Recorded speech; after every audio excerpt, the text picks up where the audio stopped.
जो खाना न्यूट्रिएंट से भरा नहीं है, वो खाना नहीं है, वो सिर्फ ताना है। आपकी जिंदगी को खराब करने वाला एक ऐसा सोर्स है जो बहुत आसानी से बहुत सस्ते रेट में मिलता है। काम मिला, काम नहीं मिला, काम मिला, काम नहीं मिला, ऐसा रैप बनाने का एकदम। राजस्थान गुजरात को नहीं थी, वो ईस्ट कंट्री में नहीं थी, वो सेंट्रल इंडिया में नहीं थी, वो वेस्टर्न ऐसे नहीं थी, मतलब एक जैसी नहीं थी, डिस्प्रोपोर्शनेट। आपके 20, 40, 100, 150 रुपए किलो के चावल की कोई लिमिट नहीं है, 800 रुपए किलो भी है। राशन की दुकान पे नहीं मिलेंगे, बस राशन की दुकान पे 3 रुपए किलो वाले ही मिलते हैं। हाय एवरीवन, क्या हाल चाल है आप सभी के? कैसे हैं आप लोग? कैसी चल रही है आप लोगों की पढ़ाई? उम्मीद करता हूं कि इस पढ़ाई के साथ जो लड़ाई है बहुत ही फिट एंड फाइन तरीके से चल रही होगी और हर बच्चा अपने आने वाले एग्जाम की तैयारी बहुत अच्छे से कर रहा होगा। इसी उम्मीद के साथ कि आपका सब कुछ बढ़िया चलता रहे, आपकी पढ़ाई बहुत अच्छे से चले, आपकी हेल्थ बहुत अच्छे से बनी रहे, आज फिर एक नए लेक्चर के साथ शुरुआत करेंगे। ये मैं जानता हूं कि इस लेक्चर की शुरुआत जो है काफी एक ऐसे टॉपिक से होगी जो बहुत ही आसान, बहुत ही बेसिक है। और इस दौरान आप ये भी जानते हैं कि आपको एक रेस्ट पीरियड भी आने वाला है थोड़े ही समय बाद, जब आपके स्कूल की वेकेशंस हो जाएंगी, जब आपको दिवाली, नवरात्रि और दशहरा जैसी छुट्टियों में आप एकदम बिजी हो जाएंगे। उस समय आपके पास मौका होगा उन सभी बैकलॉग्स को क्लियर करने का। जैसे अगर ये चैप्टर किसी का रह जाए तो वो उस समय भी पढ़ सकता है, पीछे के कोई चैप्टर्स रह गए हैं तो उन्हें भी वो लोग अपनी तैयारी कर सकते हैं बिना किसी टेंशन के, क्योंकि छुट्टियों का मतलब एक स्टूडेंट की लाइफ में होता ही है बैकलॉग को कवर करने के लिए। बोल रहे होंगे सर एंजॉय करे ना करे, क्या करे सर, क्या चाहते क्या है? सो चाहते यही है कि आपके एग्जाम में मार्क्स बहुत अच्छे आए। इस चैप्टर को बहुत ध्यान से, बहुत प्यार से पढ़िएगा बच्चे। बहुत छोटा, बहुत इजी चैप्टर है।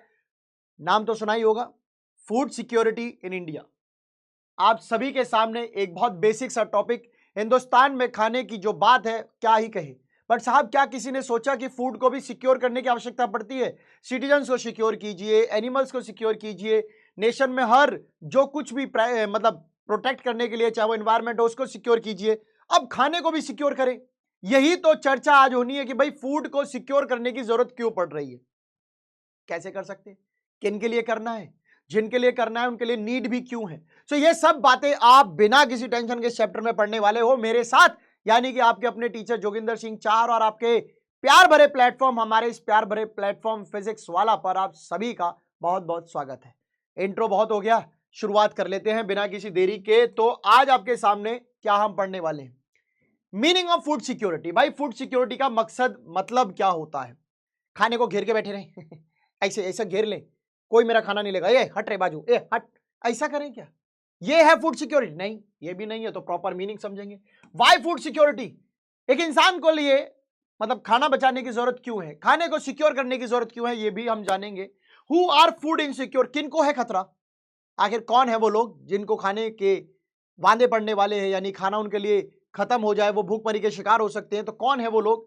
And what are the components of food security system? एक जो फूड सिक्योरिटी सिस्टम जो बनाया गया है सरकार के थ्रू, उसमें क्या कंपोनेंट्स हो सकते हैं? बेसिकली दो होते हैं, बफर स्टॉक एंड पीडीएस, यानी कि पब्लिक डिस्ट्रीब्यूशन सिस्टम।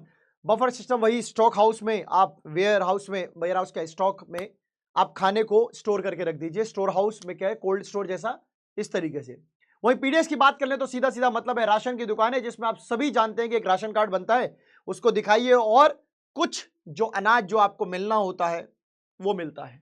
बात करें next, role of cooperatives in food security, मतलब कि सरकार के अलावा जो आप देखेंगे कई कोऑपरेटिव्स हैं, जैसे कि अमूल की बात कर लेते हैं, मदर डेयरी की बात कर लेते हैं, यहां पर भी खाना मिलता है। हालांकि सरकार के मुकाबले रेट थोड़े ज्यादा होते हैं, बट है ये कोऑपरेटिव जो सहयोग कर रहे हैं फूड सिक्योरिटी को मेंटेन करने के लिए हिंदुस्तान में।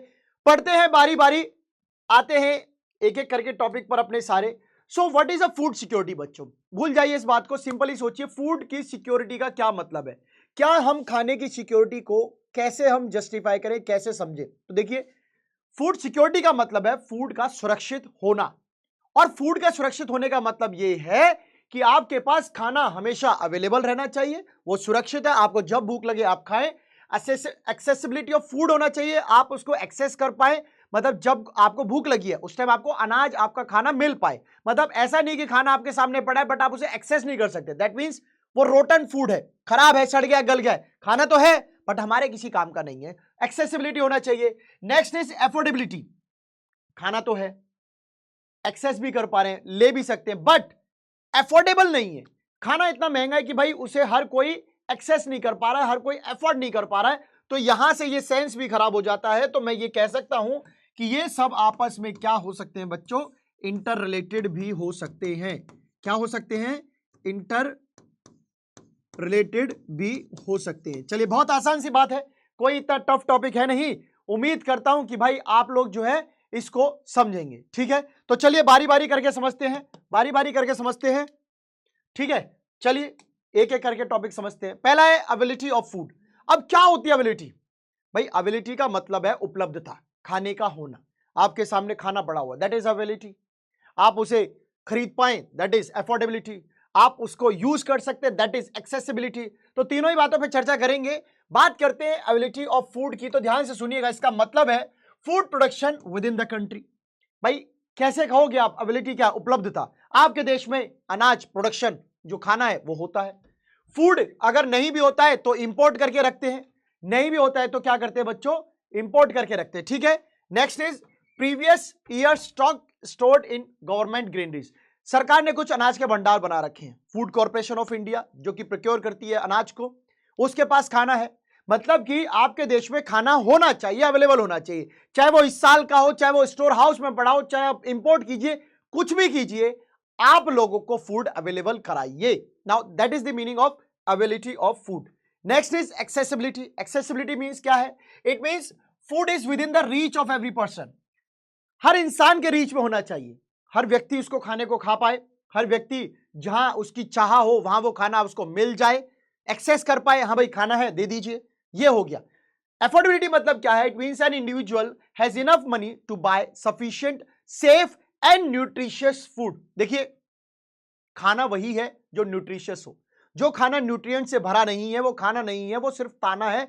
आपकी जिंदगी को खराब करने वाला एक ऐसा सोर्स है जो बहुत आसानी से बहुत सस्ते रेट में मिलता है। न्यूट्रिशियस फूड काफी महंगा होता है, ये हम जानते हैं। इसीलिए सरकार का एक मतलब डिफाइन ये भी है करने का इसको कि भाई खाना न्यूट्रिशियस भी होना चाहिए, सेफ भी होना चाहिए, सफिशिएंट भी होना चाहिए। एक इंसान को भूख लगी है 4 रोटी खाने की, एक रोटी खा सकता है बस, मतलब कि एक ही रोटी लाइक अफोर्ड कर सकता है। सो क्या हम इसे अफोर्डेबिलिटी कहेंगे? नहीं भाई, अफोर्डेबिलिटी का मतलब यह है कि आपको जितनी भूख लगी है, आप जैसा खाना खाना चाहते हैं सेफ मिले। ऐसे नहीं कि मतलब रोड पे रोटियां पड़ी हैं और आप खा रहे हैं कि भाई हाँ मुझे यहां से खाना मिल गया, ये मकसद नहीं है। एबिलिटी का मतलब है खाना देश में होना है, चाहे वो इंपोर्ट से आए चाहे वो एक्सपोर्ट से आए, कैसे भी लाइए अवेलेबल कराइए। एक्सेसिबिलिटी ये है हर इंसान के रीच में होना चाहिए, हर इंसान उस खाने को खरीद पाए। एफोर्डेबिलिटी मतलब रीच मतलब उसके पास वो आ पाए, पहुंच पाए उस तक। एफोर्डेबिलिटी मतलब ये है कि वो इंसान उस लायक होना चाहिए कि उस फूड को खरीद पाए। अगर चावल 10 रुपए किलो है और आपके पास अगर 10 रुपए भी पैसे नहीं है तो यू आर पुअर, आप बहुत गरीब हैं।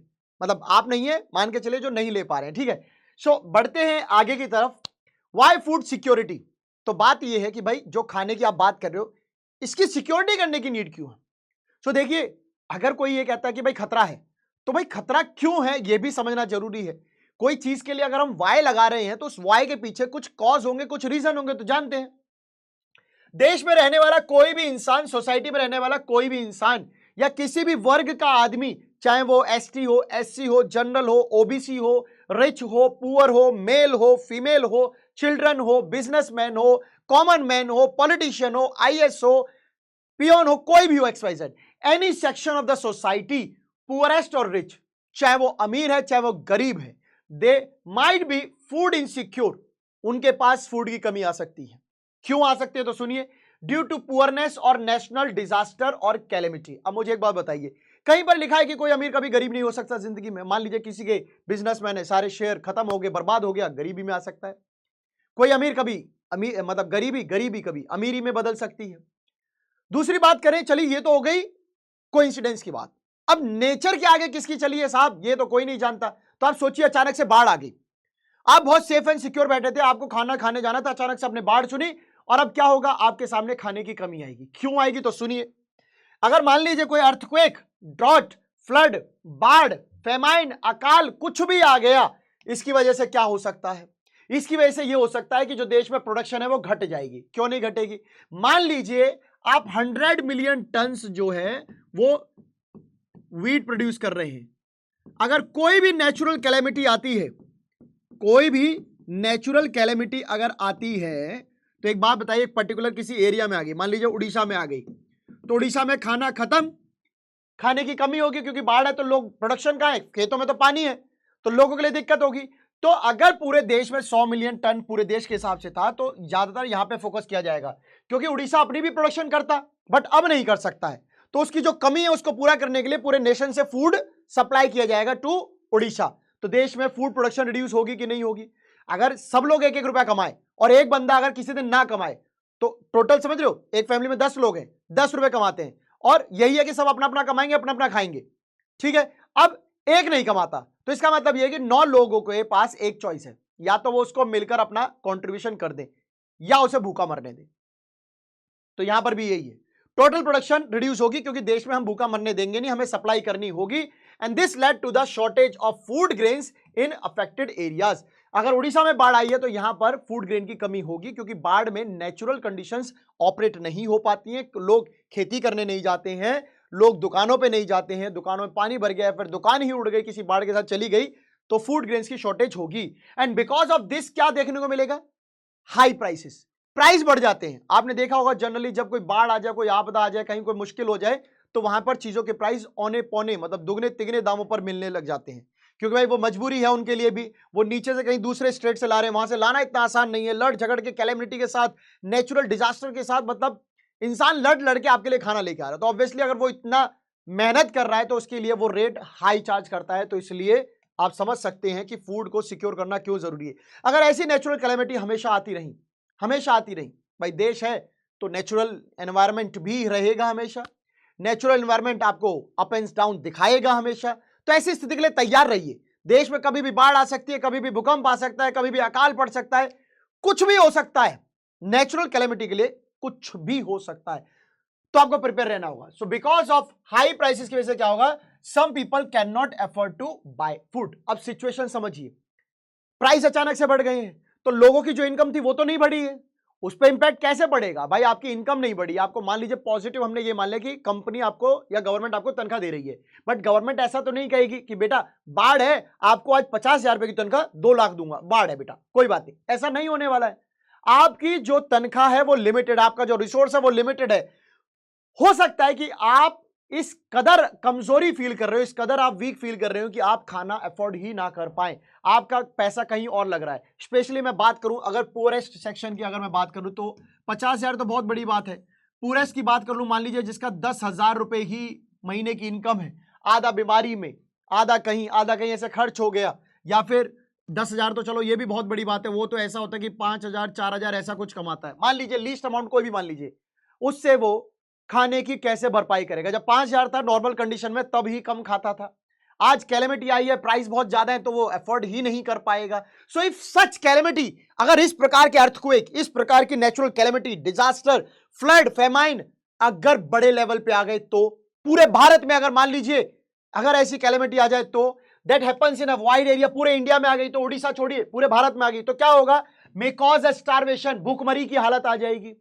अब पंजाब ही क्या और उत्तराखंड ही क्या और हिमाचल क्या और उत्तर प्रदेश ही क्या, क्या करेगा? जब पूरे देश में बाढ़ है तो पूरा देश जूझ रहा है, स्टारवेशन भूखमरी की समस्या हो जाएगी, और उसके बाद वो बन जाएगा एक ऐसी सिचुएशन जिसे हम कहते हैं अकाल, यानी भूखमरी, जब खाना पैदा नहीं हो रहा है, क्योंकि सब जगह पानी पानी है, तो होगा क्या? खाने की कमी आएगी, खाना फिर कहीं बाहर से लाना पड़ेगा, और वो हाई प्राइसेस हो सकते हैं। और वैसी सिचुएशन बच्चों, बहुत जो लेवल पे ज्यादा गरीब लोग हैं उनके लिए तो सिचुएशन डू और डाई की हो जाएगी, या तो भाई साहब कुछ करके खा लो, नहीं तो बर्बाद हो लो, मतलब ज्यादातर स्थितियां उनके लिए खराब ही होती हैं।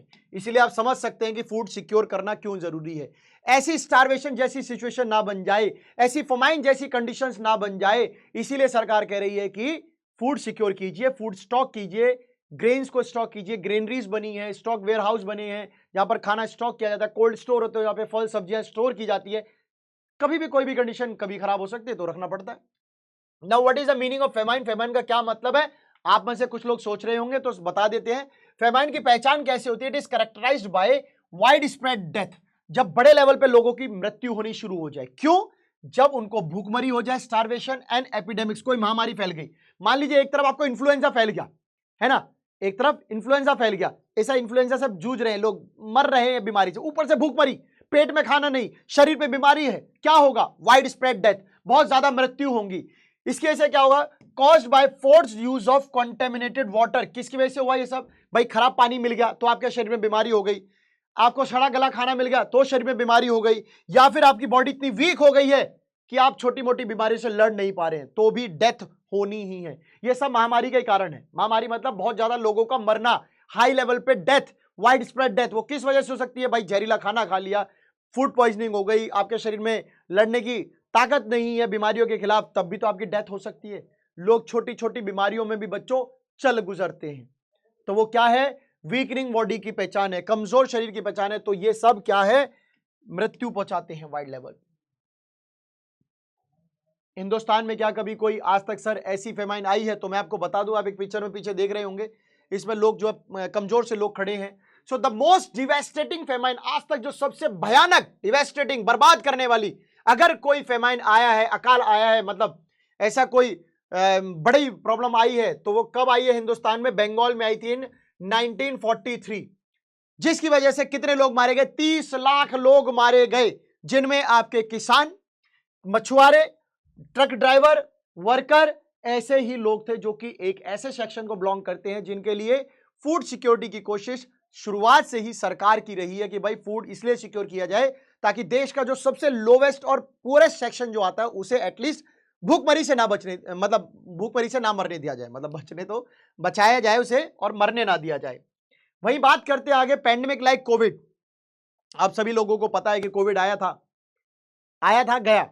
कोविड जैसा आया 2019 में, आप सभी जानते हैं इसने क्या किया।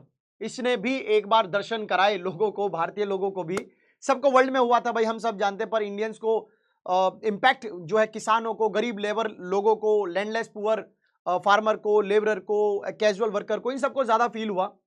इसने एक बार फिर से बताया कि भाई फूड सिक्योरिटी की जरूरत क्यों है। आप इस वहम में ना रहे कि कंट्री डेवलपिंग से अब डेवलप्ड स्टेज की तरफ जा रही है, तो आप समझ जाएंगे।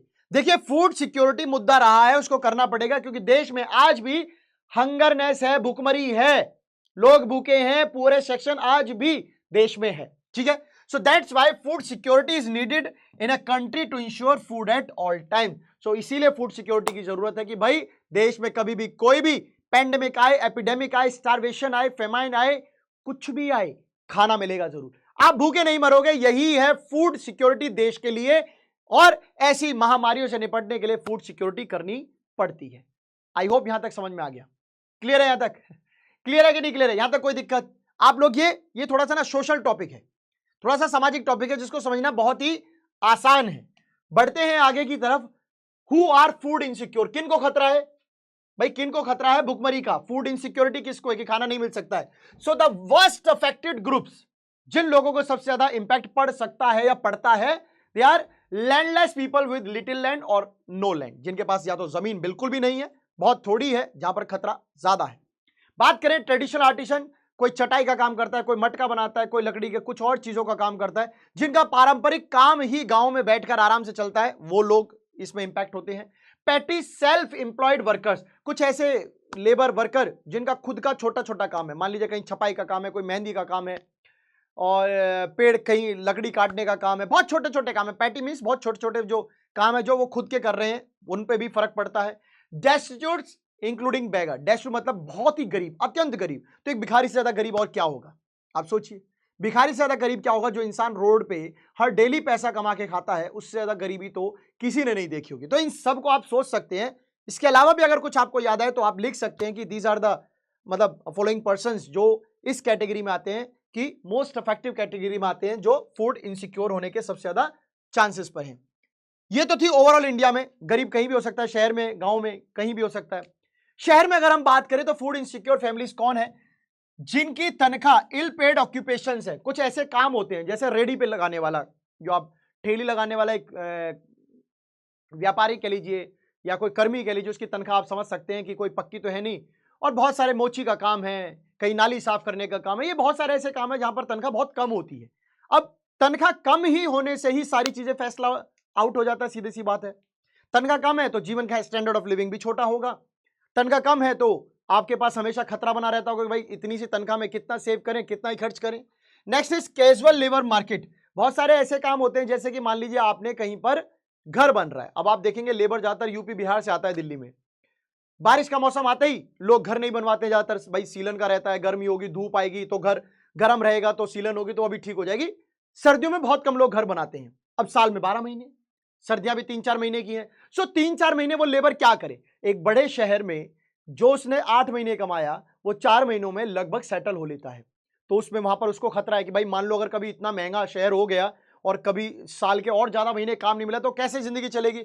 सो because these workers are largely engaged in seasonal activities and low paid workers. तो इन लोगों को क्यों खतरा है? क्योंकि इनका जो काम धंधा है वो सीजनल है, साल के 12 महीने काम नहीं है, और जो इनकी तनख्वाह है वो लाख करोड़ भी नहीं है कि भाई करोड़ रुपए है, चलो एक साल नहीं कमाया तो भी काम चल जाएगा। भाई इतनी कम है कि हर दिन कमाना और हर दिन खाना, तो क्या ही सेविंग्स और क्या नया जमाना, तो इनके ऊपर तो आएगी आफत। तो कौन से ऐसे सेक्शन है सोसाइटी के जिनको खतरा हो सकता है? हम एक एक करके पढ़ रहे हैं।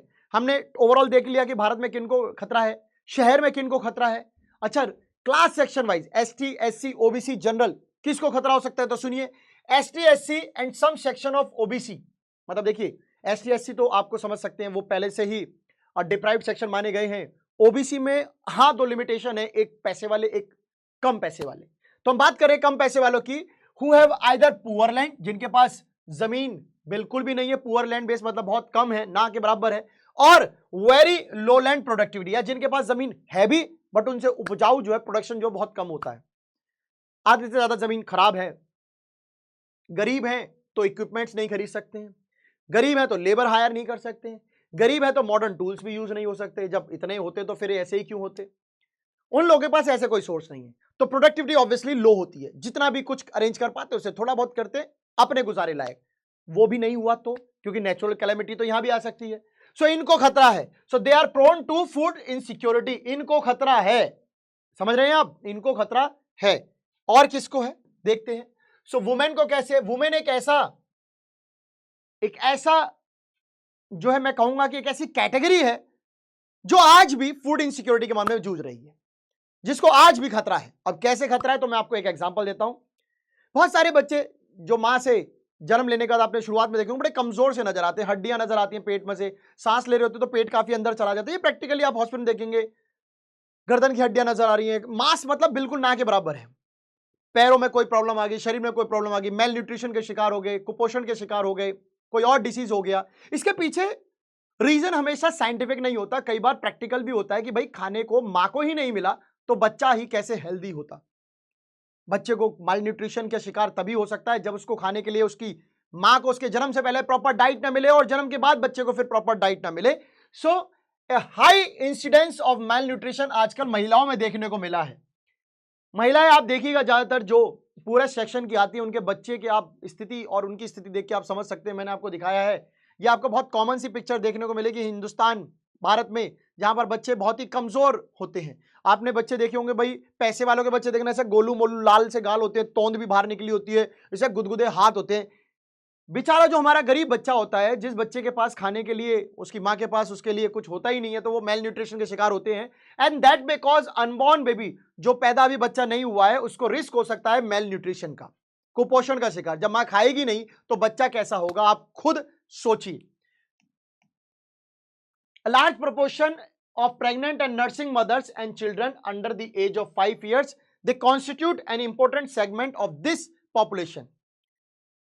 ऐसी माताएं जो प्रेग्नेंट हैं, जिन्होंने बच्चों को जन्म देना है, उनके अंदर तकरीबन आप देखेंगे टेस्ट करवा के, मतलब आप क्या देखेंगे, ये मैंने तो बहुत बारी देखा है, मेरे कई जो फ्रेंड्स डॉक्टर हैं वो बताते हैं कि भाई हम जो है, क्यों सरकार ये कहती है कि भाई 24-48 घंटे पिलाते हैं, फिर हम मदर को वो न्यूट्रिशन फूड देते हैं। ट्राई करते हैं कि भाई 30 दिन पहले से कुछ डाइट स्टार्ट हो जाए, कुछ बाद तक डाइट चले, क्योंकि ऐसा नहीं कि बच्चा पैदा हो गया तो फिर अब तो फिट है अब छोड़ दो, फिर वो भूखा वैसे मर जाएगा, और पहले से अगर कोई डिसीज चली आ रही है तो वो आगे कैरी फॉरवर्ड हो जाएगी। तो इसलिए बेटर है कि उसका प्रॉपर डाइट चार्ट होना चाहिए, पूरा प्रॉपर टीकाकरण हो, कोई वैसी बीमारी हो तो इंजेक्शन वगैरह अपने डोज वगैरह लगती रहे। ऐसा हमने देखा कि महिलाएं जो प्रेग्नेंट है या जो बच्चों को दूध पिलाती हैं, और जिन बच्चों की एज 5 साल से कम है, वो ज्यादातर आप देखेंगे कि कुपोषण के शिकार मिलते हैं। बच्चा अगर शुरुआत में कमजोर है, काफी दुबला पतला है, तो इसका मतलब ये नहीं है कि सर आगे चल के मोटा हो जाएगा। भाई अभी का रीजन भी समझिए, हो सकता है इससे आगे सिचुएशन और खराब हो जाए। तो मेल न्यूट्रिशन का शिकार इसीलिए है कि प्रॉपर डाइट, प्रॉपर फूड का ना मिलना, और ये तकरीबन जो बच्चे को जन्म देती है उन महिलाओं में तो बहुत ज्यादा पाई जाती है। तो मैन के मुकाबले वुमेन भी एक इस सिचुएशन में आती है। क्या आप जानते हैं कि according to national health family जो सर्वे है 1998 एंड 1999 का, ये जो नंबर है, इस प्रकार की महिलाएं जो फूड इनसिक्योरिटी से गुजर रही हैं, जो इस प्रकार के खतरे पर हैं, और जो बच्चे जिनकी एज 5 ईयर से कम है, इनकी टोटल पॉपुलेशन अराउंड 11 करोड़ है, और ये अब बढ़ भी गई है, थोड़ी सी बढ़ भी गई है ना। तो ये फ्लक्चुएट होती रहती है। तो सरकार इज ऑल्सो ट्राइंग कि भाई सब कुछ अंडर एक मतलब इतना कर दिया जाए कि मतलब भाई पहले 6 लिया हो, फिर 5 4 3 2 1 खत्म करो इसको। सरकार बहुत जोर दे रही है, तो अच्छी बात है। सो लार्जेस्ट फूड इनसिक्योरिटी अगर एरिया देखें कहां पर, अगर रीजन वाइज देखें तो उत्तर प्रदेश का ईस्टर्न और साउथ ईस्टर्न हिस्सा, बिहार, झारखंड, उड़ीसा, वेस्ट बंगाल, छत्तीसगढ़ एंड कुछ पार्ट महाराष्ट्र और मध्य प्रदेश का, ये वो इलाके हैं जहां पर आपको फूड इनसिक्योर पीपल ज्यादा मिलेंगे, ज्यादा मिलेंगे। अब इसमें हरियाणा नहीं है, आप समझ सकते हैं, पंजाब नहीं है, भाई ग्रेनरी का भंडार है वहां पर, तो इसलिए नहीं है। तो सरकार जिन एरिया में ज्यादा होता है और जिन एरिया में कम होता है उधर से उठा के इधर दे देती है, ताकि बैलेंसिंग बनी रहे, देश में कोई भी फूड इनसिक्योर ना हो। रीजन हो गए, वुमेन हो गई, गरीब हो गए, अर्बन शहर हो गए, बता दिया आपको फूड इनसिक्योरिटी कहां कहां होती है। अब अगर हम पहचान करें कि भाई फूड इनसिक्योरिटी का पता कैसे चलेगा सर, तो वो पता चलता है भूखमरी से, हंगर। तो हंगर एक इंपॉर्टेंट इंडिकेटर है फूड इनसिक्योरिटी का। तो देखिए हंगर क्या है, it is not just an expression of poverty. अगर आप कहें मुझे भूख लगी है और मेरे पास खाना नहीं है, तो ये गरीबी है, ऐसी बात नहीं है। एक्चुअल में अगर कोई इंसान भूखा है ना, तो वो गरीबी का शिकार हो रहा है। कैसे हो रहा है? जब आपके पास खाने के लिए खाना ही नहीं है, जब आपके पास खाने के लिए खाना ही नहीं है तो आप गरीब होते जा रहे हैं। आप पैसे तो है ही नहीं, क्योंकि पैसे होते तो खाना खा लेते। अब शरीर से भी गरीब होंगे, शरीर से भी गरीब हो जाएंगे। तो केवल हंगर को हम ये बोलते हैं कि गरीब जो आदमी होता है वो हमेशा भूखा रहता है, बल्कि ये कहें जो भूखा होता है वो गरीबी की तरफ, गरीबी की निशानी है, गरीबी की निशानी है। सो यहां पर अटेनमेंट ऑफ फूड सिक्योरिटी, यहां पर फूड सिक्योरिटी को प्राप्त करने का मतलब क्या है कि भाई हंगर कैसे मिटेगा। आप सोचिए, जब सब लोगों के पास खाना होगा, यही मकसद है फूड सिक्योरिटी का भी कि भाई सबके लिए फूड सिक्योर कीजिए। So removing current hunger and reducing the risk of future hunger. एक आदमी आज भूखा, मान लीजिए मैं आज भूखा हूं, मेरे को आज भी खाना मिल रहा है और मुझे फ्यूचर में भी खाना मिलेगा, इस बात की आप श्योरिटी दे दीजिए, मैं फूड सिक्योर हो गया in place of food insecurity. So ये कुछ तरीके हैं जिनसे आप निपट सकते हैं। अब भूखमरी जो है, हंगर जो है, भूख जो है, उसके दो पहलू हैं। एक तो होता है क्रोनिक हंगर, एक होता है क्रोनिक हंगर, और दूसरा होता है बच्चों सीजनल हंगर। आप सोच रहे होंगे क्रोनिक हंगर कैसा, कोई अटैक पटैक पड़ गया क्या भूखे आदमी को? और सीजन क्या, साल में 6 महीने खाना खाने का, 6 महीने व्रत रखने का? ऐसा नहीं है। क्रोनिक हंगर कैसा होता है? It is a consequence of inadequate diet. अगर आपको प्रॉपर खाना नहीं मिल रहा है, आपके खाने में दाल नहीं है, आपके खाने में सलाद नहीं है, सलाद देसी बोलो यार, सलाद नहीं है, सब्जी नहीं है, कभी पानी नहीं है, कभी जूस नहीं है, कभी फल फ्रूट नहीं मिला, जब आपको इनएडुकेट डाइट मिले, जो आपको खाने के लिए प्रॉपर चाहिए थी, वो जब खाना ना मिले, तब होता है chronic hunger. So poor people इसमें सबसे ज्यादा सफर करते हैं। एक बात बताओ, किस गरीब की थाली में आपने ये सारे भोजन देखे हैं कि भाई 1 गिलास लस्सी, 4 रोटी, 250 ग्राम चावल, फिर आपके प्रोटीन की चीजें, सलाद वाला सब? इम्पॉसिबल। सो बिकॉज क्यों पॉसिबल नहीं है इनके लिए, गरीब के लिए? इनकम लो है, लो इनकम, और इसकी वजह से they are unable to buy food. जब पैसा ही नहीं है तो खाना कैसे खरीदेंगे, और जब खाना नहीं खरीदेंगे तो भाई साहब आप फूड इनसिक्योरिटी के मामले में आ जाएंगे। तो आपकी जिंदगी जब सर्वाइवल ही करना मुश्किल कर देगी, तो आप क्या करेंगे सोचिए। जब खाना ही नहीं है देश में, मर जाएंगे। इसलिए भी इनको बचाना, ये क्रोनिक हंगर है। सीजनल हंगर कैसा होता है? तो सुनिए सीजनल हंगर कैसा होता है बच्चों। ये साइकिल की मतलब बाइसिकल की बात नहीं है। बात यह है कि जब खाना बोया जाए, जब अनाज बोया जाए और जब काटा जाए, वो 2 सीजन की बात है। जब बुआई हो रही है तो आपको काम मिल रहा है। मान लीजिए मैं बिहार से हूं, मुझे जो है यूपी में जब कोई फसल बोई जा रही है, मुझे काम मिल गया, मैं बहुत खुश हूं। और फिर मुझे 3-4 महीने बैठना पड़ता है। क्यों? वो फसल कटेगी तब तक मैं बैठूं, मुझे कहीं काम नहीं मिल रहा। फिर कटाई के समय काम मिल गया। तो ये तो मतलब ऐसा है कि काम मिला, काम नहीं मिला, काम मिला, काम नहीं मिला, काम मिला, काम नहीं मिला, ऐसा रैप बनाने का एकदम। ठीक है। So it is prevalent in rural areas. गांव में ही तो होता है ऐसा, खेती का काम, तो गांव में रहेगी ये सब problem. So because of seasonal nature of agricultural activities. तो क्यों ऐसा हो रहा है कि कभी काम मिला, कभी नहीं मिला, कभी मिला, कभी नहीं मिला? क्यों? क्योंकि भाई कभी तो एग्रीकल्चर बोई जाएगी, फिर काटी जाएगी। एग्रीकल्चर को भी टाइम लगता है, ऐसा थोड़ी कि झट आलू उग और कटाई तुरंत, ऐसा थोड़ी यार, एक वक्त लगता है फसल होने में। तो उतने में उसको आदमी को बैठना पड़ेगा। तो तब तक क्या, कहां से खाना खाए, कहां से इंतजाम करे? शहर में बात कर ले तो शहर में भी आपको हंगर मिलेगा, आपको फूड इनसिक्योरिटी मिलेगी, आपको गरीब मिलेंगे, आपको जो भूखमरी का शिकार लोग मिलेंगे। वो कैसे मिलेंगे? वो लोग होते हैं कैजुअल लेबरर्स। कैजुअल लेबर्स मैंने जैसे एक एग्जांपल आपको दिया, मिस्त्री, सर्दियों में लोग मतलब मकान ही नहीं बनवाएंगे। जैसे मान लीजिए फॉर एग्जांपल मकान बन रहा है, गर्मियों में बहुत बड़ी बिल्डिंग बन रही है, गर्मियों में तो तमाम लेबर, और सर्दियों में वो काम रुक गया, फिर गर्मी में स्टार्ट हो गया, तो गर्मी में कमाओ और सर्दी में जो कमा के जो बचाया था उसको खाओ, तो भाई उस दौरान कुछ दिक्कत भी तो हो सकती है, फिर क्या करेंगे? So for example lace work for construction workers during rainy season. जब बारिश होती है तब कंस्ट्रक्शन वर्क रुक जाता है। मैं तो सर्दी का एग्जांपल ले रहा हूं, छोटे मोटे मकान सर्दियों में लोग रुकवा देते हैं। बड़ी बात करें तो रेनी सीजन रुकता है। भाई रेनी सीजन में क्या, बदरपुर में पानी मिल गया, बदरपुर खराब, सीमेंट में अपने सीमेंट दीवार पर लगाया, पानी से सीमेंट नीचे, दीवार लगाई, ज्यादा बारिश पड़ गई, दीवार बह गई, दीवार गिर गई, तो ऐसे मामले रिस्क होते हैं। तो उस दौरान अगर मान लीजिए वो बारिश 3-4 महीने भी चली, उस सीजन आ रही है, जा रही, आ रही, जा रही, कुछ ऐसा हो गया, बाढ़ आ गया, कुछ भी ऐसा हो गया, रेनी सीजन XYZ कुछ भी हो जाए, काम रुकेगा, काम रुकेगा तो आप पे दिक्कत बढ़ेगी। सो क्या सॉल्यूशन है इस हंगर के लिए? सो हिंदुस्तान शुरुआत से, भारत जो है शुरुआत से ही कोशिश करता रहा है सेल्फ सफिशिएंसी, कि हिंदुस्तान में इतना खाना होना चाहिए कि किसी से इंपोर्ट करने की जरूरत ना पड़े, सबके लिए खाना मिले। आजादी के समय से कोशिश है। सो इंडिया पॉलिसी जो मेकर थे, जो भारत में जो खाने की पॉलिसी बना रहे थे, वो चाहते थे कि भाई खाना मिले, इसीलिए they adopted all measures to achieve self sufficiency in food grains. उन्होंने हर वो प्रयास किया, हर वो अटेम्प्ट किया जिससे देश में सबके लिए खाना मिल पाए। जैसे कि आप जानते हैं FCI का ओपन होना, फूड ग्रेन्स के स्टॉक का बनना, बफर स्टॉक का बनना, PDS पब्लिक डिस्ट्रीब्यूशन सिस्टम का आना, ये सब वो स्कीम्स हैं जो गवर्नमेंट इस बात के लिए इंश्योरिटी चाहती है कि भाई फूड ग्रेन्स सबके पास हर घर तक पहुंचे। सो ऐसी एक पहल थी ग्रीन रेवोल्यूशन की भी। ग्रीन रेवोल्यूशन की भी एक ऐसा रेवोल्यूशन, एक ऐसी क्रांति जो 1960s में शुरू हुई, और शुरू होती है किसकी प्रोडक्शन को लेके? राइस एंड व्हीट को लेके। इन दो चीजों का प्रोडक्शन 1960s में इतना बढ़ गया। ग्रीन रेवोल्यूशन में आप जानते हैं कि HYV सीड्स है ना, केमिकल फर्टिलाइजर्स,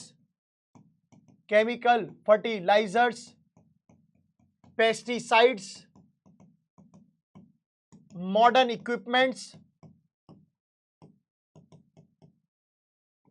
और इन्वेस्टमेंट, पैसा, ये सब चीजें चाहिए थी ग्रीन रेवोल्यूशन को बूस्ट करने के लिए। इनका सबसे ज्यादा बेनिफिट आप सभी जानते हैं कि हरियाणा और पंजाब को सबसे ज्यादा मिला। वहां के किसानों को ये अपॉर्चुनिटी मिली, उनके पास ये सब रिसोर्स थे, उन्होंने किया ग्रीन रेवोल्यूशन पे, वहां पे बहुत बड़ा योगदान मिला हरियाणा पंजाब में, खासकर वीट को लेके। जब वीट सक्सेसफुल रहा, फिर उसके बाद राइस का इंप्लीमेंटेशन हुआ था। कुछ लोगों को नहीं पता हो तो समझ लीजिए, सबसे पहले वीट को सक्सेस मिली थी, उसके बाद ही राइस को इंप्लीमेंट हुआ। सो जब ग्रीन रेवोल्यूशन आया, उसकी वजह से भाई साहब क्या हो गया, 1960s में ये रेवोल्यूशन आया, उसकी वजह से वीट और राइस का जो प्रोडक्शन है वो बहुत तेजी से बढ़ा, बहुत तेजी से बढ़ा। अब आप मेरे पीछे एक पिक्चर देख रहे हैं, इस पिक्चर में चुपचाप ऐसा मैं हट जाता हूं, आप बता दीजिए ये शख्स कौन है। So who is the father of green revolution in India? Comment section आपके सामने है, टाइपिंग कीबोर्ड आपके सामने है, मन करे जैसा मर्जी नाम आप लिख सकते हैं, बट मैं उम्मीद करूंगा कि आप सही नाम लिखेंगे। ये father of revolution, green revolution, क्या नाम है इनका? आपके लिए होमवर्क है, आप इसे कमेंट सेक्शन में बता सकते हैं क्या नाम है। सो जो उस समय 1960s के टाइम पर जो इंदिरा गांधी जो प्रधानमंत्री थी, वो बड़ी खुश हुई, उन्हें जो ग्रोथ दिखी वीट की, उनसे वो बहुत प्रसन्न हुई, और इस खुशी में उन्होंने स्टैंप निकाल दी। स्टैंप जानते होंगे आप, इस तरीके की स्टैंप पहले चलती थी, डाक खाने से जो मिलती थी, जो प्रॉपर्टी के कागजात पे भी लगती हैं, जो ऐसी स्टैंप, स्पेशल स्टैंप थी जो कि जिसपे ये वीट दिखाया गया, और ये इस बात का प्रतीक था कि भाई वीट की प्रोडक्शन बहुत ओवरवेल्म हुई है, बहुत हद से ज्यादा हुई है। तो इसके लिए स्पेशल स्टैंप रिलीज की गई जिसपे लिखा गया वीट रेवोल्यूशन इन जुलाई 1968 में ये जो स्टैंप है इंदिरा गांधी ने रिलीज की थी, इस खुशी में कि वीट की प्रोडक्शन बहुत अच्छी हुई है। बढ़ते हैं आगे की तरफ। This success was later observed in rice. तो मैंने आपको पहले ही बता दिया दोस्तों कि सबसे पहले वीट की प्रोडक्शन को ऑब्जर्व किया गया कि भाई अच्छी चल रही है, बहुत बढ़िया तरीके से बढ़ी है, स्टैंप्स भी रिलीज कर दी गई, ये इस बात का प्रमाण थी कि भाई सब कुछ बहुत अच्छा हुआ है। फिर ये सक्सेस मिली राइस में, सेम चीजें राइस के लिए की गई, तो फिर सक्सेस मिली, क्योंकि आप सभी जानते हैं कि हम मल्टीपल क्रॉपिंग करते हैं, हम केवल एक गेहूं पे डिपेंडेंट नहीं है, हम वीट पे भी डिपेंडेंट नहीं है, हम बहुत सारी चीजें प्रोड्यूस करते हैं। बट उस दौरान पे आपको फूड स्टॉक क्रिएट करना था, क्योंकि आप चाहते क्या है, आप सब्जियां खिला के मत मारिए लोग तब भी जिंदा रह लेंगे, पहले गेहूं चावल खाना अनाज होना चाहिए। भाई रोटी तो खाएं, सब्जी का ऐसा मुंह पे मारेंगे क्या करेंगे, समझ सकते हैं। But you know the increase in food grains was disproportionate. आप सब पहले से जानते हैं, जब मैंने उत्तर प्रदेश, मतलब ठीक है वेस्टर्न उत्तर प्रदेश को भी अच्छा सपोर्ट मिला है, जो लोग मुजफ्फरनगर, मेरठ, शामली, बागपत, बुढ़ाना इस साइड से होंगे उनको अच्छे से पता होगा कि उनकी क्रॉप की अच्छी रेट है भाई, बट पूरे उत्तर प्रदेश में नहीं है। पंजाब हरियाणा में मिली, साउथ में भी एक दो जगहों पे ग्रोथ मिली, बट सारे देश में, पूरे देश में एक जैसी नहीं थी, एक प्रोपोर्शन में नहीं थी, एक जैसा नहीं था। जो ग्रोथ हरियाणा पंजाब को मिली है वो राजस्थान गुजरात को नहीं थी, वो ईस्ट कंट्री में नहीं थी, वो सेंट्रल इंडिया में नहीं थी, वो वेस्टर्न ऐसे नहीं थी, मतलब एक जैसी नहीं थी, डिसप्रोपोर्शनेट। तो यही यहां पे मतलब है कि एक जैसी नहीं थी। तो प्रोपोर्शनेट करने के लिए हम क्या करते हैं बच्चों, क्या लगता है आपको, कमेंट सेक्शन में बताइएगा। अगर उत्तर प्रदेश, मान लीजिए यूपी में, अगर किसी एक पर्टिकुलर इलाके में एक बॉर्डर है यूपी में, मान लिया कि भाई यूपी का फसल जो वो यूपी में बटेगी, कहीं नहीं जाएगी फॉर एग्जांपल, तो यूपी में मान लीजिए कि भाई आपके मुजफ्फरनगर और इस वाली साइड वेस्ट यूपी में आपकी अच्छी प्रोडक्शन होती है। सो क्या हम प्रोपोर्शन बनाने के लिए, हम इक्वल करने के लिए पूरे यूपी में खाना सबको मिले, क्या हम वहां का खाना ले जाके वहां नहीं देंगे जहां पर कम खाने की पैदावार है, कम फसल है? हमें तो भूखमरी से सबको बचाना है, तो हमारी कोशिश क्या रहेगी कि खाना सब जगह एक जगह इक्वल हो, ठीक है। सो हाईएस्ट ग्रोथ रेट सबसे ज्यादा कहां पर मिली बच्चों? ये कहां का नक्शा है, कोई पहचान सकता है? यहां पर लिखा है सीतापुर, शाहजहांपुर, मुजफ्फरनगर, सहारनपुर, मेरठ। क्या लगता है आपको कहां का नक्शा है ये? चलिए जल्दी से कमेंट सेक्शन बता दीजिए। जो ऐसे आपको शेप दिख रही है, ये कहां का नक्शा भाई साहब, कहां का नक्शा है बताइए? ये है हमारे उत्तर प्रदेश का नक्शा, जिसको कितना भाई प्रोडक्शन हुई थी, 44.0 मिलियन टन। इसके बाद ही दूसरा स्टेट भी आप देख लीजिए भाई साहब, second highest growth rate food production के मामले में मिली मध्य प्रदेश को। आप सोच रहे होंगे सर आपने तो राजस्थान और उन सब का नाम लिया, हरियाणा का नाम लिया। भाई मैं ओवरऑल प्रोडक्शन की बात कर रहा हूं, वो तो थे ही थे। फूड ग्रेन्स में आपको डेटा के हिसाब से यहां पर आपको जो है वो अच्छी ग्रोथ मिली है, ठीक है, मिली है। Second highest growth rate 30.21। सो यूपी एमपी ने एक रिकॉर्ड प्रोडक्शन दिया भाई साहब, इन किस मैटर में? वीट के मैटर में। वीट में सबसे ज्यादा प्रोडक्शन इन्होंने दी। बेनिफिट ग्रीन रेवोल्यूशन को उनको ज्यादा मिले, बट प्रोडक्शन सबसे ज्यादा आप देख रहे हैं कि भाई इनको मिल रही है। चलते हैं आगे की तरफ। यूपी में 26.87 मिलियन टन वीट प्रोड्यूस हुआ और एमपी में 17.69 मिलियन टन प्रोड्यूस हुआ। हरियाणा पंजाब में होता है नो डाउट, वहां पर ग्रीन रेवोल्यूशन का हाई यील्डिंग वैरायटी सीड्स का है, बट आप समझ सकते हैं एरिया वाइज तो यही बड़े हैं, एमपी यूपी बड़े हैं उनसे, तो प्रोडक्शन तो यहां पर जो है वो अच्छी खासी प्रोडक्शन देखने को मिली है।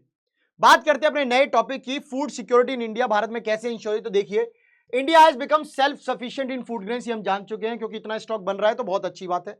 लास्ट 30 सालों में हमने अच्छा खासा फूड प्रोडक्शन कर लिया है, and because of variety of crops grown all over the country, क्योंकि हम इतनी फसल उगा रहे हैं पूरे देश में, मल्टीपल क्रॉपिंग कर रहे हैं, तो अब हम खाने के मामले में समर्थ हो चुके हैं, सेल्फ सफिशिएंट हो चुके हैं। इसका एक नुकसान भी आपको देखने को भी मिलेगा।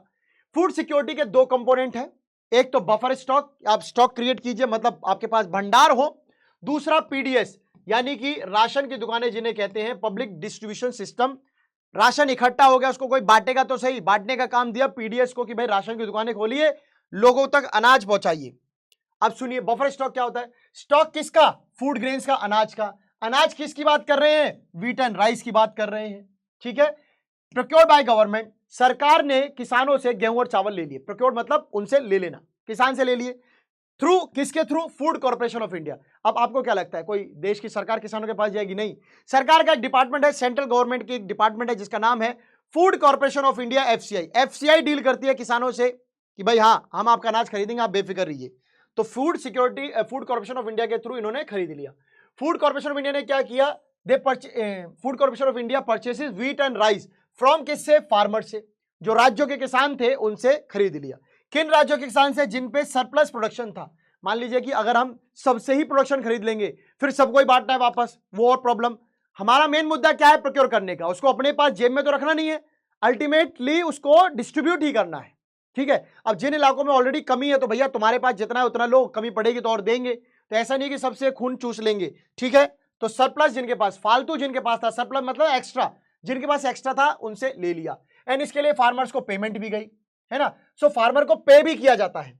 एक तरीका होता है जिसका नाम आप सुनेंगे, pre announced price for their crop.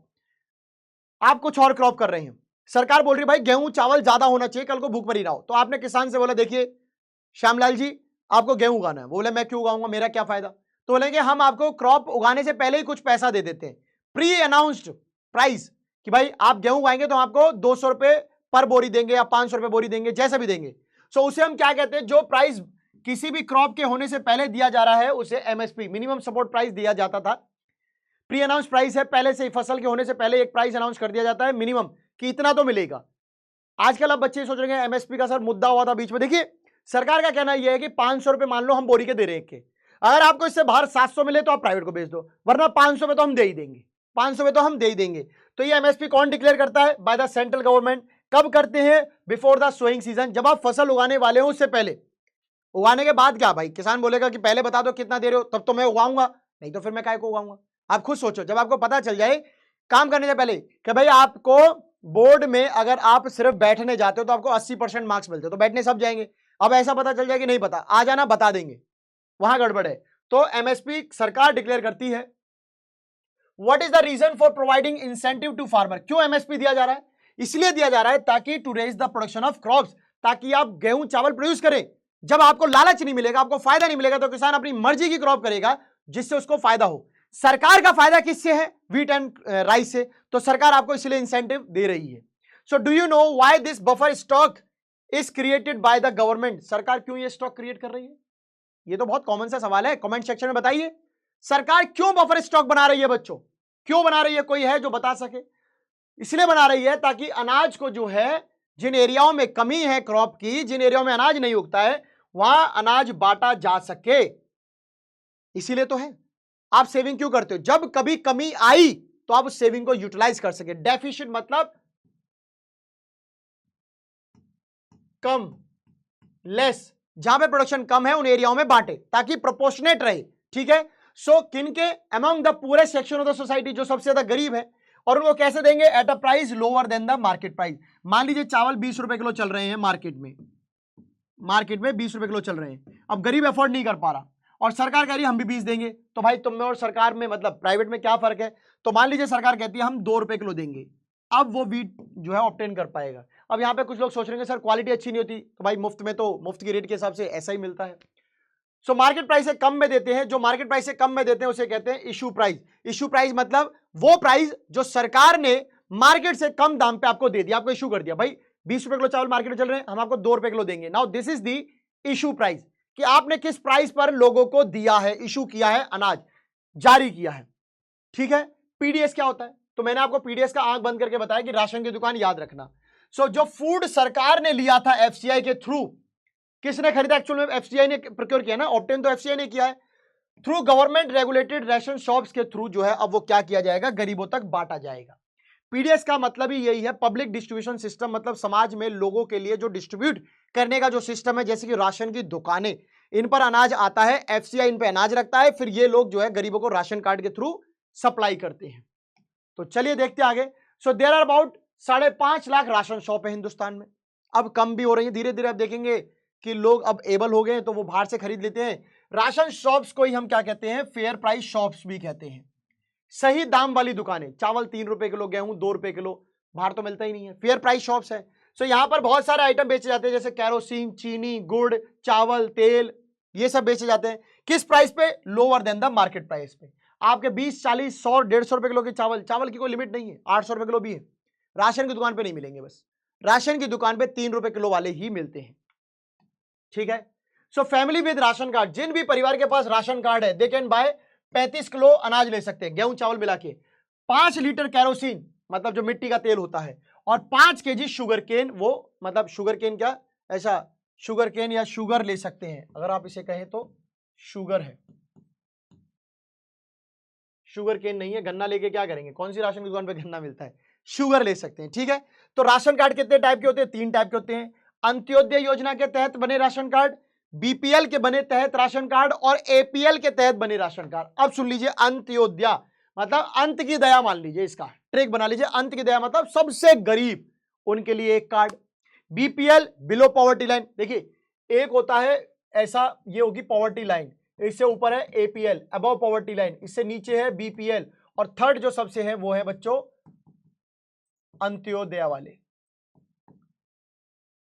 जो गरीबी रेखा से नीचे है वो बीपीएल है, जो बहुत ही उनसे भी नीचे है वो अंत्योदय है, और एपीएल मतलब जो बच गए, कि भाई उतने ज्यादा अमीर नहीं है, बस थोड़े से ऊपर है, गरीबी रेखा से हल्के से ऊपर है। तो 3 तरह के लोगों को कार्ड मिलते हैं, इन्हीं को राशन मिलता है। नेशनल फूड सिक्योरिटी एक्ट बताएं, 2013 की बात कर लेते हैं। तो नेशनल फूड सिक्योरिटी एक्ट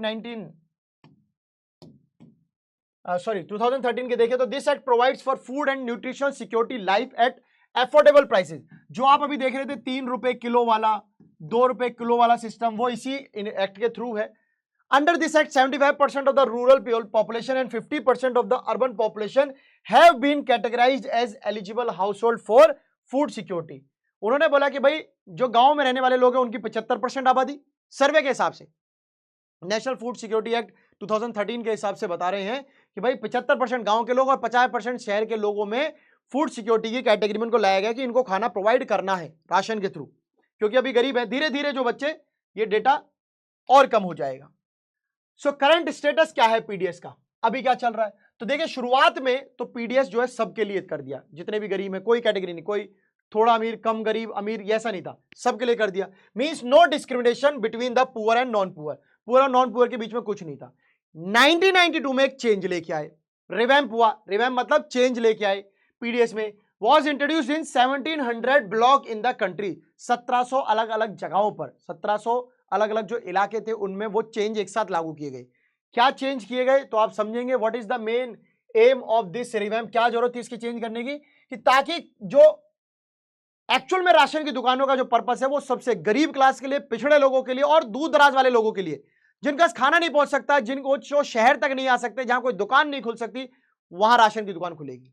एक लाला जी गांव का कोई बंदा बिठा दिया, उसको जिम्मेदारी दी कि भाई लाला जी आपको सामान बेचना है, सरकार आपको इसके बदले में कुछ पैसा दे देगी। सो जून 1997 के बाद से एक और चेंज आया। क्यों चेंज आया? कि to target the poor in all areas. भाई अब नॉन पुअर को छोड़ो, अब सिर्फ पुअर को पकड़ो, अब सिर्फ पुअर को पकड़ो। तो 3 बार चेंज दिख रहे हैं और पहली बार फर्क नजर आता है डिफरेंशियल प्राइस पॉलिसी में। तो आप देखेंगे कि भाई चावल के अलग रेट, पहले एक ही रेट से बिकते थे, फिर चावल का अलग रेट, चीनी का अलग रेट, केरोसिन का अलग रेट। आपने देखा होगा कि इनके सबके रेट एक जैसे नहीं है, कोई 20 रुपए लीटर है, कोई 3 रुपए किलो है, कोई 2 रुपए किलो है। तो पहली बार प्राइस में डिफरेंस कर दिया कि सबको एक जैसा मत ऑपरेट करो। भाई देखिए इनको प्रोक्योर भी अलग अलग रेट पे किया जाता था, तो सरकार भी थोड़ी सी तो देखेगी, अपना वो चीज देख रही थी। सो 2000 में 2 स्पेशल स्कीम निकाली इसी पुअर क्लास के लिए, अंत्योदय अन्न योजना एंड अन्नपूर्णा स्कीम। अंत्योदय अन्न योजना थी, मैंने पहले बताया, अंत वाली दया यानी पूरे सेक्शन, और अन्नपूर्णा निकाली गई ऐसे बुजुर्ग लोग, 60 साल से ऊपर वाले लोग जो बहुत गरीब हैं, जिनका कोई नहीं है, उनके लिए खाना देने के लिए। हालांकि पर एक बात मैं आपको बता दूं कि पीडीएस बेशक कितना ही अच्छा कर रहा हूं, इसमें भी धांधलेबाजी हुई है, इसमें भी गड़बड़ी देखने को मिली। क्या गड़बड़ी देखने को मिली तो सुन लीजिए। ये तो चलिए बहुत सिंपल सा, इसमें ज्यादा क्वेश्चन बनने नहीं है। अंत्योदय योजना 2000 में लॉन्च हुई थी। इसमें जो है 1 करोड़ जो पुअरेस्ट लोग हैं, जो बिलो पॉवर्टी लाइन के लोग थे, 1 करोड़ लोगों को खाना प्रोवाइड करने की बात की गई थी, उनको आइडेंटिफाई किया गया। पुअर फैमिली जो है हर स्टेट में जाकर बीपीएल, बिलो पॉवर्टी लाइन के तहत उनको आइडेंटिफाई करके उनको रखा गया। 25 किलोग्राम 25 केजी जो है उनका अनाज मिलेगा, जिसमें आपको क्या मिलेगा, 2 रुपए किलो के हिसाब से गेहूं और 3 रुपए किलो के हिसाब से चावल मिलेगा। एंड दिस क्वांटिटी जो है वो 25 किलो से कब कितनी कर दी गई, 35 किलो कर दी गई, और कब, 2002 में, 2 ही साल बाद 10 केजी बढ़ा दिया गया। And this scheme has been further expanded twice by additionally 50 lakh BPL families. अब तक 1 करोड़ थी, अब 1.5 करोड़, 50 लाख परिवार और जुड़ गए। And in June 2003 and in August 2004, with this increase 2 crore families have been covered under this scheme. Antyodaya Anna Yojana में अब 2 करोड़ लोग हैं। शुरुआत कितने से हुई बच्चों, 1 करोड़ से। 2003 में 50 लाख जोड़े, 2004 में फिर से 50 लाख जोड़े, 50 50 और 1 कितना हो गया, 2। कितना हो गया, 2 करोड़। आगे चलते हैं। सो कैसे कहें कि पीडीएस में प्रॉब्लम है? पीडीएस का काम था लोगों को खाना उपलब्ध कराना, बट एक बात बताइए, आज भी भूखमरी चल रही है, हंगर है। अगर लोग भूखे हैं तो फिर ये पीडीएस कर क्या रहा है, इसकी जिम्मेदारी क्या है? एफसीआई के जो गोडाउन थे, फूड कॉर्पोरेशन ऑफ इंडिया में, जो जहां खाना पड़ा था, वो हद से ज्यादा अनाज पड़ा है। फिर भाई बाहर क्यों नहीं आ रहा है? खाना सड़ रहा है, रोटन हो रहा है, खराब हो रहा है, चूहे अनाज खा रहे हैं, वहां पॉटी कर रहे हैं, सब कुछ हो रहा है। भाई कर क्या रहे हो? लोगों के पास अनाज नहीं पहुंच रहा है, लोग भूखे मर रहे हैं और यहां अनाज पड़ा हुआ है। सो 2014 में क्या हुआ, the stock of wheat and rice जो एफसीआई के पास था, जो गेहूं और चावल जिसकी वजह से सड़ रहे थे, तो समझ लीजिए ओवरफ्लो है। कितना ओवरफ्लो था, 65.3 मिलियन टन। हर कोई गेहूं उगा रहा था इसी लालच में, क्योंकि सरकार तो भाई मुनाफा दे रही है, सरकार प्रमोट कर रही है कि आप गेहूं प्रोड्यूस कीजिए। अब इतने ज्यादा प्रोड्यूस हो गए कि वो इतना ज्यादा हो गया, वो सड़ने लग गया। 65.3 होना चाहिए था लगभग शायद 24-25 मिलियन टन के आसपास, दुगना तिगना हो गया। और जो इसीलिए मिनिमम जो बफर नॉर्म्स थे कि 25 मिलियन टन हमेशा स्टॉक में रखो, कहां 25 और कहां 65 के आसपास जो ये पहुंच गया। तो अब खाना तो ऑब्वियसली जब सड़ रहा है, so the situation improved with the distribution of food grains. Situation कैसे सुधरी या कैसे सुधर सकती थी? आप खाना बांटना शुरू कर दो लोगों को, है ना। सो इट इज नेसेसरी, क्यों? क्योंकि higher level of food grain, जितने ज्यादा अनाज स्टोर होंगे उतने ज्यादा ही उनको स्टोर करने के लिए वेयरहाउस चाहिए, उन पे रकम लगेगी और सड़ने के चांसेस भी ज्यादा रहेंगे। मानते हो कि नहीं मानते हो भाई? जब आप स्टोर करते जाओगे करते जाओगे करते जाओगे, मान लो आपने टमाटर स्टोर कर लिए, अभी बीच में 400 रुपए किलो हुए थे, टमाटर स्टोर कर लिए, करते गए करते गए करते गए कि भाई कल महंगे होंगे बेचूंगा, अब कोई ले नहीं रहा या फिर आप बांट नहीं पा रहे, तो भाई उसके रखने की कॉस्ट देने होगे आप, सड़ेंगे वो सो अलग, क्योंकि खाना है तो सड़ेगा। So the increased food grains procurement at enhanced MSPs, सरकार जब सबको ये प्रमोट करती है कि भाई गेहूं चावल उगाओ उगाओ उगाते रहे, अब लोगों ने उगाना शुरू कर दिया। अब लोग क्या कह रहे हैं, भाई गेहूं चाहिए चावल चाहिए तो प्राइस बढ़ाओ एमएसपी के, तो सरकार भी मजबूर हो गई। उसकी वजह से क्या हुआ, प्रेशर आ गया। प्रेशर किसकी वजह से आया भाई? पंजाब, हरियाणा और आंध्र प्रदेश, इन इलाकों ने जो गेहूं चावल के प्रोडक्शन बढ़ा दी, तो सरकार को बोलते भाई बढ़ी हुई दाम पे देंगे, नहीं तो नहीं देंगे, नहीं तो नहीं देंगे।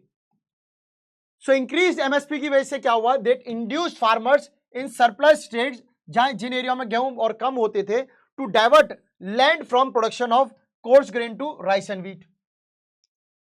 तो कई इलाके ऐसे थे जहां पर भाई आपको पता है कि कोर्स ग्रेन जैसे ज्वार बाजरा मक्का ये सब होता था, वहां पर जो है जब उन्हें पता चला कि भाई एमएसपी बढ़ रही है, मान लीजिए 200 रुपए आप एक बोरी के दे रहे हैं, एक व्हीट की बोरी के दे रहे हैं, लोगों के प्रेशर के कारण सरकार ने इसको 300 कर दिया, नहीं साहब ज्यादा दोगे तो हम देंगे। अब जिन किसानों को पता चला कि भाई हमारे कोर्स ग्रेन ज्वार बाजरा के 100 रुपए मिलते हैं, गेहूं उगाने के 400-300 मिल रहे हैं, तो चलो यही उगाते हैं, तो अब सबको इंड्यूस्ड, मतलब सब अट्रैक्ट हुए कि भाई अब ज्यादा से ज्यादा जो है व्हीट और राइस उगाओ। तो इश्यूज क्या क्या पीडीएस के साथ हमने देखे भाई साहब, तो देखिए हमने बहुत दो कॉमन से पढ़े कि हंगर फिर भी चल रहा है, स्टॉक जो है रोटन हो रहा है, सड़ रहा है, चूहे खा रहे हैं। तो थोड़ा सा और डिक्लेरेशन में जाते हैं, थोड़ा सा और डेप्थ में जाते हैं। कई बार हमने देखा है जो राशन के जो डीलर होते हैं, they found in malpractices. Malpractice मतलब गड़बड़ घोटाला। कैसे करते हैं? They divert their grains to open market. राशन की दुकानों पे जब मैं अनाज लेने गया, बोलते हैं साहब राशन आया ही नहीं पीछे से, एक्चुअल में बगल में जो बनिया था चक्की वाला उसको बेच दिया। ऐसा मैं प्रैक्टिकली जानता हूं एक इंसान को। सो बेच दिया बाहर को, बेस्ट टू ओपन मार्केट उनको बेच दिया, एंड पुअर क्वालिटी अपने पास रख लिया। अच्छी क्वालिटी का तो बेच दिया लाला जी को, जहां से फिर आप खरीदोगे 50 रुपए किलो गेहूं के हिसाब से, उसने बेचा 20 रुपए के हिसाब से। समझिए बात, 3 रुपए किलो के जो राइस थे उसने एक प्राइवेट मार्केट में बेच दिए 10 रुपए केजी के हिसाब से। अभी लाला जी को, राशन वाले को फायदा हो गया 7 रुपए का। इस 10 रुपए किलो के हिसाब को आपको बेचा उसने 25 रुपए का, दुकानदार को फायदा हो गया 15 रुपए का। इस तरीके से मुनाफा कमाया, और सबसे घटिया क्वालिटी के जो खाने अनाज थे वो राशन की दुकान पर रख लेंगे। ऐसा है, इसलिए कई बार लोग कंप्लेंट करते हैं राशन की दुकान में, भाई साहब कैसे चावल है टूटे से, गेहूं खराब से, कैसे हो रहा है? अच्छी क्वालिटी तो बाहर बिक रही है, ये आप जानते हैं, लोग करते थे। नेक्स्ट इज, पहले क्या होता था, हर परिवार हर फैमिली के पास, चाहे वो पुअर हो चाहे वो नॉन पुअर हो, राशन कार्ड था, है ना, और उस पर फिक्स्ड आइटम थे कि भाई शक्कर मिलेगा, कैरोसिन मिलेगी, गेहूं मिलेंगे, चावल मिलेंगे, ये सब था। So any family above the poverty line gets very little discount at the ration shop. तो हर फैमिली जो पॉवर्टी लाइन से अमीर थी, अब वो तो हट गई, क्योंकि आपने क्या करा भाई, आपने बोल दिया कि हम पुअर को टारगेट करेंगे, और जो अबव पॉवर्टी लाइन है, जो नॉन पुअर, उनको नहीं करेंगे। अब अगर नॉन पुअर जाता भी है तो उनको अनाज तो मिलता था, बट उसको प्राइस लगभग वही पे करना पड़ रहा था जो मार्केट में चल रहा था। क्योंकि देखिए आपके पास दुकान तो है नहीं, आपके पास अभी भी राशन की दुकान है, आप प्रैक्टिकली समझ रहे हैं, आपके पास अभी भी राशन की दुकान है। पहले आपको राशन की दुकान से राशन की रेट पर सामान मिलता था। सरकार का नियम आया कि अब अबव पॉवर्टी लाइन, यानी कि जो लोग पॉवर्टी लाइन गरीबी रेखा से ऊपर, उनको अब सामान नहीं मिलेगा, यानी नॉन पुअर्स को हम अब राशन की रेट पे सामान नहीं देंगे। सामान मिलेगा नहीं मतलब उस रेट पे नहीं देंगे, सामान तो ले लीजिए। अब राशन वाले ने बोला भाई देखिए दूर मार्केट में 30 चल रहा है, आप ऐसा करो 25 दे दो, तो कहां 2 रुपए और कहां 25 रुपए, तो उनको प्राइस जो है वो मार्केट के अकॉर्डिंग ही मिलने लगा। कोऑपरेटिव्स का रोल क्या रहा? जैसे अमूल है, मदर डेयरी है, इनका क्या रोल है फूड सिक्योरिटी के मामले में? तो देखिए cooperatives are playing an important role in food security. आज अगर मदर डेयरी ना हो तो, अमूल ना हो तो, दूध का एज्यूम कर सकते हैं, भैंस के पास जाओगे डायरेक्ट दूधिया के पास जाना पड़ेगा। हो सकता है आपके एरिया में दूधिया ही ना हो, आप इतनी हाई फाई सोसाइटी में रहते हो कि वहां पे दूध ही नहीं मिले, फिर भैंसिया क्या कहेगी? भैंसिया भी कहते कि हम तो नहीं है भाई साहब, वहां मिल नहीं सकता। So specially in the southern and western part of the country, southern and western part समझ सकते हैं, गुजरात में जैसे अमूल का है प्लांट लगा हुआ है, साउथर्न पार्ट में भी ऐसे है, महाराष्ट्र में भी ऐसा है, बहुत सारे कोऑपरेटिव्स हैं जो प्रमोट कर रहे हैं, जो हेल्प कर रहे हैं फूड सिक्योरिटी में कि भाई दूध, क्योंकि फूड सिक्योरिटी का मतलब खाना अनाज नहीं है, दूध, फल, सब्जी, ये सब आप देखते होंगे मदर डेयरी, अमूल पे मिल जाता है। तो वहां एक आदमी दूध लेना है तो उसको न्यूट्रिशियस अपने फूड का आइटम मिल जाता है। सो जो कोऑपरेटिव सोसाइटीज हैं वो दुकान मतलब उन्होंने सेटअप की, और क्या मकसद था कि to sell low price goods to poor people. अब आप में से बहुत सारे बोलेंगे सर मदर डेयरी पे मैं गया था, बहुत महंगा मिला। मैं आपको बताता हूं अपना प्रैक्टिकल एग्जांपल, जैसे कि मैं हमेशा देता हूं। मैंने केले एक जगह से पूछे, भैया जो दर्जन केले हैं, मैंने एक रेडी से पूछे, उसने 60 रुपए के दिए, नो डाउट। उस पर निशान थे, थोड़े से डैमेज से थे, कहीं ऊपर से देखा होगा अपने केला थोड़ा बहुत गला वाला होता है। कहते हैं कि वो कह रहा भैया पक गया है, खा लो कोई बात नहीं, ठीक है। एक दिन गलती से मदर डेयरी चला गया, मदर डेयरी में केले दिखे, बहुत साफ सुथरे थे, एक निशान नहीं, ऐसा नहाया तो एकदम डिटॉल वाला केला, मतलब होता है ना माँ माने डिटॉल का दुल्हा, तो ऐसा केला माने मतलब डिटॉल का दुल्हा, बिल्कुल एकदम साफ सुथरा, इतना स्लीक एंड ट्रिम, मतलब ऐसा लगा कि अभी अभी सैलून से आया है, ऐसा केला। मैंने बोला भाई क्या रेट है? बोला भैया 70 रुपए, 70 रुपए के किलो है। बोला ठीक है। छोटा केला था, अच्छा केला था, तो मेरे 10 करीब केले चढ़ गए भाई साहब। मैंने बोला यार 60 रुपए में 12, वहां आधे केले तो खराब फेंकने पड़ते हैं, खराब हो जाते हैं, 2 दिन आप केले को रखिए, 12 में से 6 केले बचते हैं, जो कि पहले से सब बेहोश हो लेते हैं कि भाई कभी भी खा ले, नहीं तो हम मरने वाले, आईसीयू में होते हैं वो लोग। इनके केले को 4 दिन रखा, तब जाके उस स्थिति में पहुंचे थोड़े थोड़े, तो यार उससे ज्यादा चले, और 2 ही केले कम थे, अच्छी क्वालिटी मिली। तो न्यूट्रिशियस फूड इस तरीके से होता है। सो एग्जांपल है मदर डेयरी और अमूल, इसके एग्जांपल है। महाराष्ट्र में बात करें तो academy of development science, ADS जो है वो भी कुछ ऐसा ही काम कर रहा है। It facilitates a network of NGO, ऐसी नॉन गवर्नमेंट ऑर्गेनाइजेशन बना रहा है जिसका काम क्या है कि वो ग्रेन बैंक्स बनाए। अब ग्रेन बैंक्स क्या होते हैं? मैंने हाल ही में एक मूवी देखी, अभी यकीन मानो, धमाका, एक साउथ के हीरो है, धमाका है मूवी का नाम, आप देखेंगे साउथ इंडियन मूवी धमाका, आप देखेंगे उसमें क्या था, वो जो मैं हीरो का नाम भूल गया, वो लास्ट में ना एक फूड बैंक ऑपरेट करता है, एक मतलब जिससे उसकी शादी होने लगी थी, उसका सपना था कि लोगों के पास खाना पहुंचे, तो वो मतलब ऐसा प्रोजेक्ट था, ऐसा मतलब उसका प्लान था कि मतलब क्या है कि जैसे एक मोहल्ला है, मोहल्ले में खाना बचा तो वो लोग ऐसा फेंक देते हैं, वो वेस्ट हो जाता है, वो गरीबों के फिर मुंह नहीं लगता, मतलब आपसे बचा हुआ खाना किसी के काम आ जाए तो बहुत अच्छी बात है। तो उसके लिए उसने क्या बोला कि हम फूड बैंक बनाएंगे। फूड बैंक कैसा था? एक पूरा बड़ा सा रेफ्रिजरेटर, वो आपके गली मोहल्ले के इलाकों में रखा जाएगा, आपको जब भी खाना बचे उस फ्रिज का दरवाजा खोलना, उसमें रख देना। लाइट कहां से आएगी? सरकारी, जिधर से भी वो इंतजाम करेंगे, बिल कंपनी पे करेगी, खाना आप उसमें रख दोगे, गरीब आएगा वो अपना खाना उठा के खा लेगा, या कोई बंदा जो भी होगा वो उठा के उनको दे देगा कि भाई ये लो खाना खा लो, मतलब भूखा कोई ना रहे। वो था फूड बैंक। ग्रेन बैंक भी कुछ ऐसा ही था कि भाई एक ऐसा दुकान खोलो जहां पर मतलब आपको सब्जी अनाज सब मिल जाए। ये था मकसद एकेडमी ऑफ डेवलपमेंट साइंस का। सो उम्मीद है कि आपको समझ में आ गया होगा, सब कुछ क्लियर एंड कट होगा। बहुत इजी चैप्टर था, मुश्किल कुछ भी नहीं है। फूड सिक्योरिटी क्या होता है? खाने का मिलना अफोर्डेबल प्राइस पे, आप उसको एक्सेस कर पाओ, ये फूड सिक्योरिटी होती है। क्यों जरूरी है? क्योंकि कभी भी पेंडेमिक आ सकता है, कभी भी स्टारवेशन जैसी स्कीम आ सकती है, फमाइन आ सकता है, तो बेटर है फूड सिक्योरिटी को बना के रखें। कौन कौन फूड सिक्योरिटी के खतरे में आ सकते हैं? तो लैंडलेस लेबर, कैजुअल वर्कर्स, और रेनी सीजन जो सीजनल वर्कर्स होते हैं वो आ सकते हैं। फीमेल आ सकती है, मतलब मदर आ सकती है, specially pregnant women, nursing mother, nursing मतलब जो बच्चों को फीड कराती हैं। इसकी पहचान हंगर से होती है, कोई इंसान भूखा है इसका मतलब गरीब तो है ही है। सो हंगरनेस जो है वो गरीबी का ही एक रूप है कि भाई आप भूखे हैं तो आप गरीबी को ही तरफ जा रहे हैं, तो ये मैंने आपको बताया। सरकार ने कैसे इसको दूर करने की कोशिश की? तो सरकार ने इसको दूर करने की भाई फूड स्टॉक जो बनाए, जिसे हम बफर स्टॉक का नाम देते हैं, पीडीएस को आगे किया कि भाई पब्लिक डिस्ट्रीब्यूशन सिस्टम आगे होने चाहिए, तो उनमें से एक राशन शॉप्स आती है। हमने देखा कि खाने को लेकर इकट्ठा करा गया, और एक लेवल ऐसा है कि जब इतना ज्यादा खाना इकट्ठा हो गया कि खाना सड़ रहा था, तो सरकार अच्छे दामों पे लिए जा रही है, भरे जा रही है, पर वो एक्चुअल में पीडीएस के थ्रू लोगों को नहीं मिल रहे थे। क्यों नहीं मिल रहे थे? क्योंकि राशन वाले जो घपला कर रहे थे, दे वर इन्वॉल्व इन मेल प्रैक्टिसेस। वो अच्छे आइटम को तो दुकानदार को बेचते थे एट अ गुड प्राइस पे, और बचे हुए जो थोड़ा सा खराब क्वालिटी का माल था उसको वो फिर आगे राशन के द्वारा बेचते, जिसके लोगों को प्रॉपर अच्छी चीजें नहीं मिल रही थी। इन्हीं में ही हमने देखा कि भाई इसको कंट्रोल करना बहुत जरूरी था। सरकार ने अंत्योदय योजना भी लॉन्च की, अन्नपूर्णा योजना भी लॉन्च की। क्वेश्चन आपके सामने ये है कि अंत्योदय योजना कब, किस ईयर में लॉन्च हुई थी?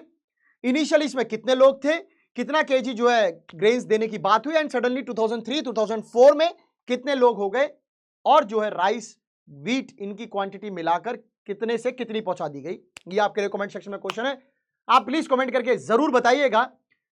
इसी में हमने देखा कि what is the role of cooperatives in food security. Cooperatives like Amul, Mother Dairy, इनका कहना यह था कि भाई हम एक ऐसा सिस्टम सेटअप करेंगे जहां पर आपको दूध के साथ साथ दही, पनीर, चीज, सब्जी और भी बहुत सारी चीजें दी जा सके, जिससे कि आपका न्यूट्रिशन हेल्थ का पूरा ख्याल रखा जा सके। अमूल भी उनमें से एक है, जो कि आप देखेंगे western and southern part countries में काफी अच्छी सक्सेसफुल इन कॉर्पोरेटिव्स को मिली है और इनकी वजह से फूड सिक्योर हुआ है। आज की डेट में बहुत सारे लोग मदर डेयरी अमूल से दूध लेते हैं, पीते हैं, तो अच्छे खासे पॉपुलेशन की जिंदगी इन पे डिपेंडेंट है। ऐसे ही एक अकेडमी ऑफ जो डेवलपमेंट साइंस आपने देखा महाराष्ट्र में, उसने भी कुछ ऐसे ही प्रोजेक्ट बनाया। कुछ उसका प्रोजेक्ट था कि भाई ग्रेन बैंक्स होना चाहिए, अनाज का एक भंडार होना चाहिए जो कि आम लोगों तक आप एक्सेस करा पाओ, जहां पर आप प्राइवेटली जो है डील करके लोगों को भूखमरी से फूड सिक्योर कर सके उनके लिए, कि भाई आप भूखे नहीं मरोगे। ये सब हम इस चैप्टर में पढ़ के आए। उम्मीद है कि आप लोगों को ये चैप्टर समझ में आया होगा। कोई भी दिक्कत डाउट रहे तो प्लीज कमेंट सेक्शन में बेहिचक एकदम दिल खोल के डाउट कमेंट में भर दीजिएगा कि क्या सर समझ में आया और कितना % मजा आया। ये तो बनता ही है अपने साथ कि भाई साहब थैंक यू सो मच, इस सेशन को आपने एंजॉय किया, आपने साथ दिया इस छोटे से सेशन, इस प्यारे से सेशन को एंजॉय करने के लिए तहे दिल से धन्यवाद। और उम्मीद करता हूं कि आपके जो जितने भी इस चैप्टर में रिलेटेड डाउट्स थे, जो कंसर्न्स थे, वो मैं सब क्लियर कर पाया होऊंगा। मिलेंगे नेक्स्ट लेक्चर में, तब तक के लिए बाय बाय, टेक केयर, अपना ख्याल रखिएगा और अपने माँ बाप को बच्चे हमेशा हेल्प कीजिएगा, उनका कहना मानिएगा, उन्हें सपोर्ट कीजिएगा, क्योंकि माँ बाप है तो सब कुछ है। ऐसे ही पढ़ाई नहीं बनती, जब पढ़ाने वालों वे जो हमारे माँ बाप है जिनकी वजह से हम पढ़ रहे हैं, उनका भी हमें तहे दिल से धन्यवाद करना चाहिए। इसी उम्मीद के साथ कि आप ये सब कुछ बरकरार रखें, कंटिन्यू करेंगे। चलिए बाय बाय, टेक केयर।